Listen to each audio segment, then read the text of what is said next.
भक्तों राम राम। भक्ति भावित रेणु रस्तोगी चैनल में मैं आपका स्वागत करती हूँ। आज दया एकादशी के विषय में मैं वीडियो बनाने जा रही हूँ। तो दया एकादशी है 27 फरवरी की। तो कृष्ण पक्ष की एकादशी है, फागुन मास की पहली एकादशी पड़ती है। तो ये फागुन मास क्या है, होली का त्यौहार है। होली होती है इसमें। तो बाकी बिहारी के यहाँ जैसे हरिदास कुंज बिहारी के यहाँ होली होती है। तो पहले हम करेंगे कलश पूजन। सबसे पहले हम कलश पूजन करेंगे। मैंने तिल से अष्टदल बना लिया है। उसके बाद मैंने कलश स्थापना कर ली है। कलश स्थापना करने के बाद मैं तिल से इस पर आसन दे दूंगी, और आसन देने के बाद मैं इस पर नारियल और चुन्नी उड़ाकर नारियल रख दूंगी। ये जो कलश है इसके ऊपर मैं नारियल रख दूंगी। तो ये हो गई हमारी कलश की स्थापना। मैंने अशोक के पत्ते 8 लिए। अष्ट करें आज, क्योंकि आज अष्ट का महत्व है। तो विजय किसकी हुई है? रामचंद्र जी ने विजय प्राप्त की है लंका पर। तो उसी उपलक्ष्य में है। तो अब हम क्या करेंगे, सबसे पहले हम पुष्प लेकर जल से छींटा मार देंगे। तो छींटा सबसे पवित्र कर लेंगे। सभी देवी देवताओं को हम पहले पवित्र कर लिया है। मैंने वैसे गंगा जल से पवित्र कर लिया था। तो अब मैंने छींटा लगा दिया है। छींटा लगाने के बाद मैं लगाऊंगी रोली से तिलक। तो अब मैं लगाती हूँ रोली। पहले वस्त्र पहनाएंगे, उसके बाद रोली से तिलक लगाएंगे। तो मैं वस्त्र पहनाती हूँ। तो सबसे पहले मैं वस्त्र कलश के ऊपर कर दूंगी। उसके बाद हम करेंगे गणेश जी को वस्त्र पहनाएंगे। और इसीलिए मैंने राम दरबार स्थापित किया है, क्योंकि आज रामचंद्र जी ने लंका पर विजय प्राप्त करने के लिए ये व्रत किया था। तो विजय उसमें हुई थी। तो अब हम पहना देंगे, राधा रानी को वस्त्र पहना देंगे। और इधर लड्डू गोपाल जी को वस्त्र पहना देंगे। छोटे लड्डू गोपाल जी को वस्त्र पहना देंगे। और इधर हम लक्ष्मी नारायण भगवान जी को वस्त्र पहना देंगे।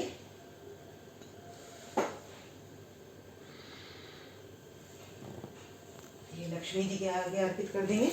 और अब लगाएंगे हम तिलक। हम गणेश जी के तिलक लगा लेंगे, सीता जी के लगाएंगे तिलक, राम जी के तिलक लगा लेंगे। और आज चावल नहीं लगाएंगे, क्योंकि एकादशी के लिए पूजा कर रहे हैं। तो अब हम लड्डू गोपाल जी के तिलक लगा देंगे। और लक्ष्मी नारायण भगवान जी के, लक्ष्मी जी के तिलक लगा देंगे, लक्ष्मी नारायण भगवान के तिलक लगा देंगे।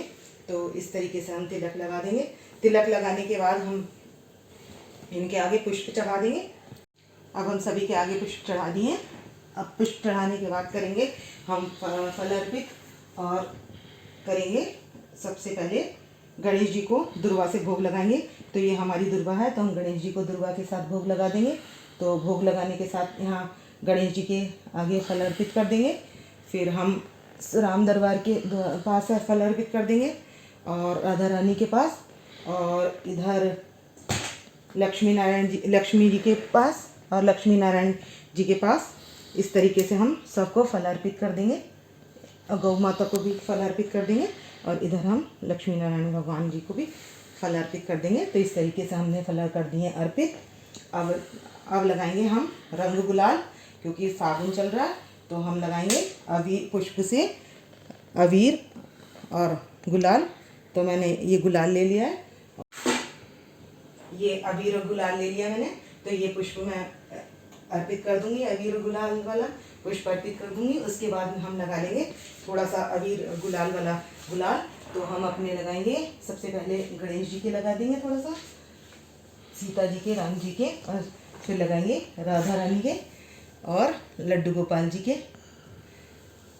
और छोटे लड्डू गोपाल जी के लगा देंगे। तो इस तरीके से हम लगा देंगे सबके रंग, लक्ष्मी माता के और विष्णु भगवान जी के। हमने लगा दिया सबके गुलाल। और अब लगाएंगे हम चंदन। अब चंदन वाला गुलाल लगा देंगे हम। तो अब लगाते हैं हम चंदन वाला गुलाल गणेश जी के, सीता जी के, राम जी के, लक्ष्मण जी के, हनुमान जी के, और अपनी राधा रानी के, और लड्डू गोपाल जी के, और छोटे लड्डू गोपाल जी के। और इन सब के हमने लगा दिया है अब गुलाल। तो देख सकते हैं बहुत अच्छे लग रहे हैं गुलाल लगे हुए। अब करेंगे हम इत्र की सेवा। तो अब हम कर देंगे सबको इत्र की सेवा। ये हमने इत्र, सबके इत्र लगा दिया। बहुत अच्छी खुशबू आ रही है। अब क्या है, अब हम कर लेंगे दीप का पूजन। तो हमें अगर कलश पे ही दीप पूजना है तो हम या तो कलश के बराबर में भी दीप का पूजन कर सकते हैं या हम यहाँ पर भी पूजन कर सकते हैं। तो अब हम करेंगे दीप का पूजन। तो हमें दीप का पूजन कैसे करना है, मैंने इसमें रोली की 8 बिंदियाँ लगा ली हैं दीप पर। तो अब हम जला लेंगे दीप।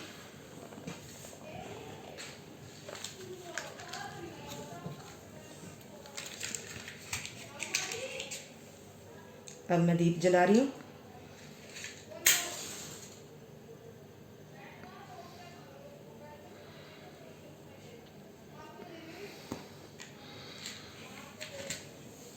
और ये धूप दीप कपूर भी जला लेंगे हम।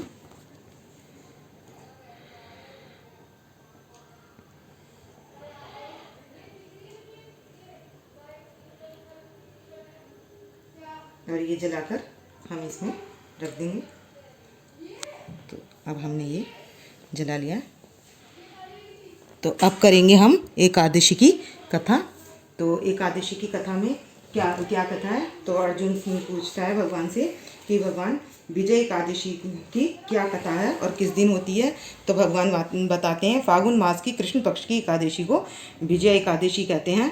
तो ब्रह्मा जी आप फागुन पक्ष की एकादशी के विषय में बताइए। तो कहते हैं कि त्रेता युग में पुरुषोत्तम रामचंद्र जी 14 वर्ष का वनवास हो गया था।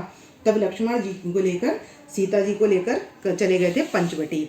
तो वहाँ पर रावण ने सीता जी को हरण कर लिया था। तो राम जी और सीता जी के ना मिलने के कारण राम और लक्ष्मण जी व्याकुल हो गए थे।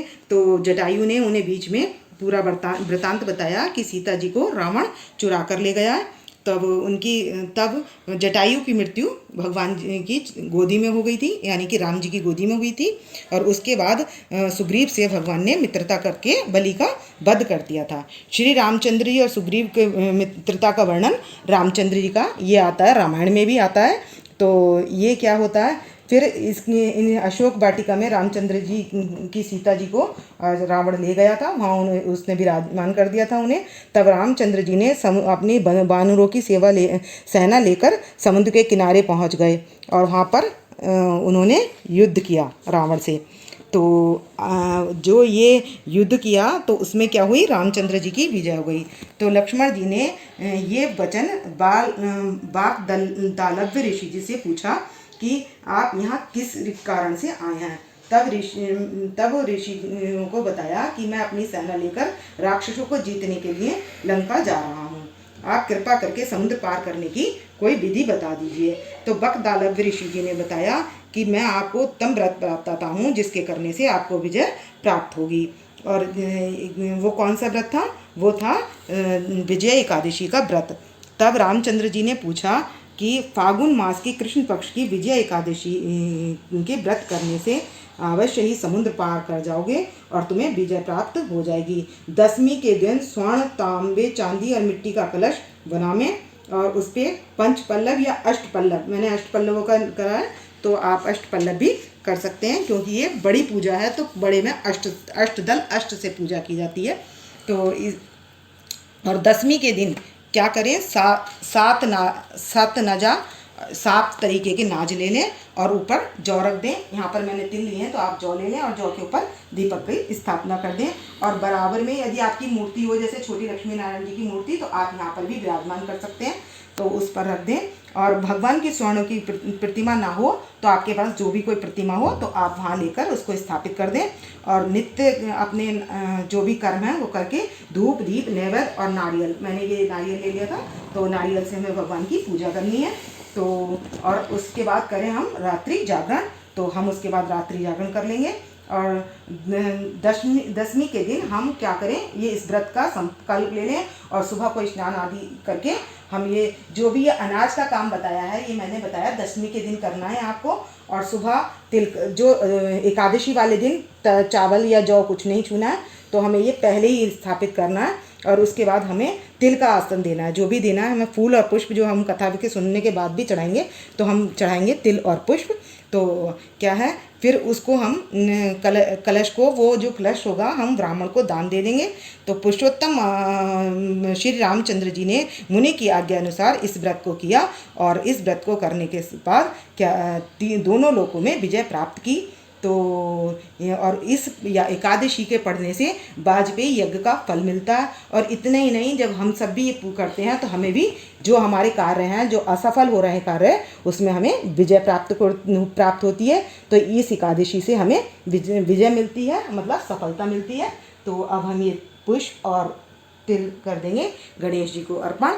और इसके बाद कर लेंगे हम आरती। तो पहले हम करेंगे गणेश जी की आरती। तो हमने कर लिया गणेश जी की आरती। जय गणेश जय गणेश।